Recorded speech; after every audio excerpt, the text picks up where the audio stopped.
मुंबई में तैयार होने वाले छत्रपति शिवाजी महाराज के पुतले पर राजनीति गरमाने लगी है। इसी बीच एनसीपी शरद पवार गुट के प्रदेश अध्यक्ष जयंत पाटिल ने गंभीर आरोप लगाते हुए सरकार ने छत्रपति शिवाजी महाराज की प्रतिमा को सरदार पटेल की प्रतिमा से भी छोटा बना दिया है। सरदार वल्लभ भाई पटेल की मूर्ति के अलावा देश में कोई और मूर्ति बड़ी न लगी जाए, ये तय है। इसलिए उन्होंने छोटी साइज और ऊंचाई की मूर्ति लगाने का फैसला किया है। असं आहे की अरबी समुद्रातल्या पुतळ्याच्या संबंधात मीच त्या समितीचा अध्यक्ष होतो। ज्या पद्धतीनं पुतळा केलेला होता, टेक्निकल फिजिबिलिटी बघून सगळ्या व्यवस्था केलेल्या होत्या, पण नवं सरकार आलं आणि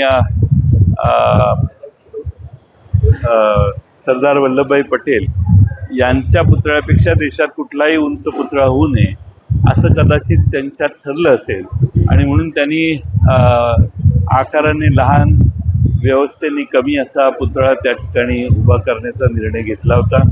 त्यानंतर पुढे काय झालं आम्हाला माहित नाही, पण पंतप्रधानांनी त्याची त्या ठिकाणी जाऊन पूजा केली हे आम्ही सगळ्यांनी महाराष्ट्राने बघितलेलं आहे।